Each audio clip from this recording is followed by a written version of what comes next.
Bonjour, aujourd'hui pour notre escapade artisanale, nous sommes sur le territoire Pyrénées-Vallée des Gaves. Le soleil, la neige, bienvenue. Et nous partons à la rencontre de Sébastien Boulanger, Oriabelle Sellière et enfin Romain Pizzaiolo. Je vous emmène ?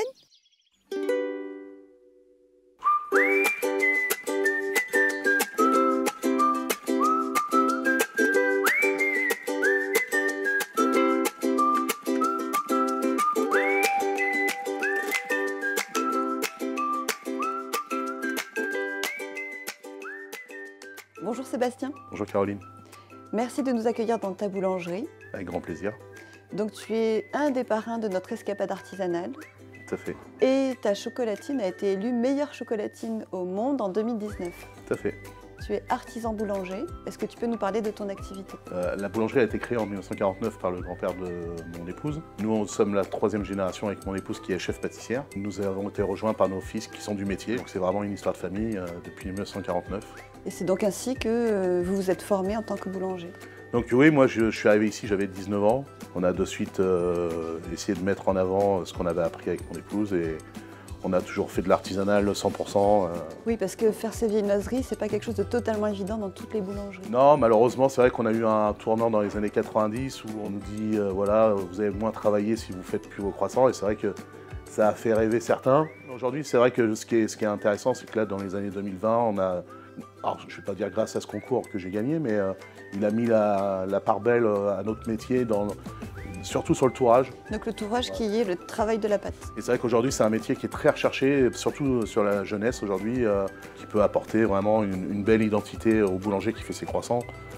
Moi, j'entends souvent des gens qui disent « moi, je suis prêt à faire des kilomètres s'il y a des très bons croissants ». Et toi-même, tu t'es formé auprès d'un MOF, je crois. Moi, mon point de départ, j'ai presque envie de dire, de cette aventure, c'est... D'ailleurs, il le sait très bien, parce que je lui avais déjà dit, c'est un meilleur ouvrier de France, c'est Eric Chevalreau, qui est en Vendée. Et en fait, il m'a vraiment transmis déjà sa passion. À partir de là, ça a été un élément déclencheur pour faire beaucoup d'autres formations derrière. Et donc là, depuis quelques années maintenant, tu es formateur en viennoiserie. Comme c'est vraiment une passion qui m'anime, cette viennoiserie, j'ai commencé à partager avec l'Occitanie. Et de l'Occitanie, aujourd'hui, c'est dans le monde entier. C'est devenu mon métier aujourd'hui puisque j'ai mes fils qui m'épaulent en travaillant avec moi ici et surtout moi ils m'ont laissé la liberté de pouvoir faire des formations aux quatre coins du monde sur la viennoiserie en général. Merci beaucoup Sébastien. Avec grand plaisir. Et bonne Merci continuation. Merci Caroline.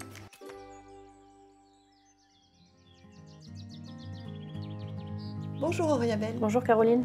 Merci de nous accueillir dans ton atelier de fabrication. Avec plaisir. Donc, ça sent très très bon le cuir. Tu es artisane dans le travail du cuir. Est-ce que tu peux nous en dire un peu plus ? Donc j'ai fait 2 formations. La première en tant que sellière nasheur, donc pour fabriquer le matériel pour les chevaux principalement.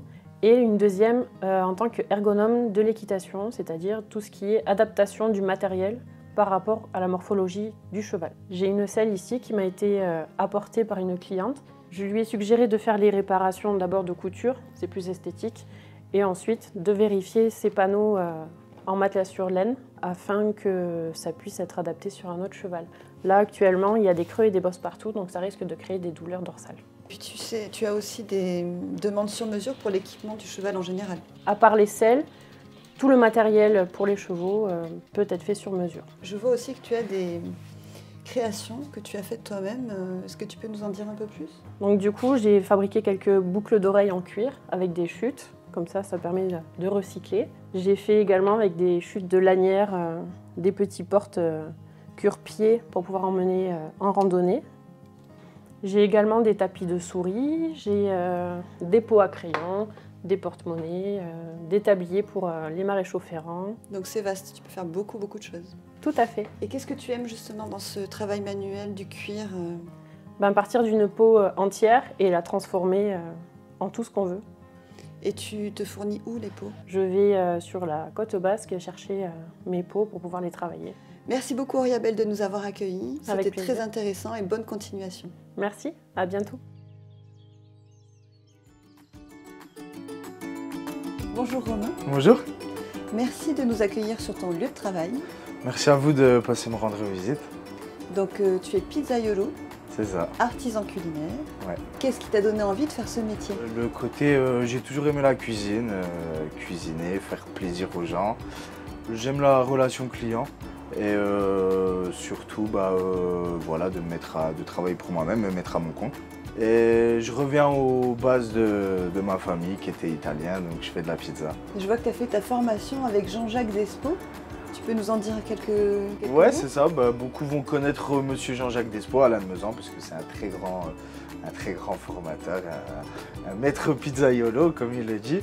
Et du coup, c'est ça qui m'a amené, cette formation pas loin de chez moi, qui m'a amené à suivre le chemin de la pizza et aujourd'hui être là où j'en suis, c'est grâce à lui.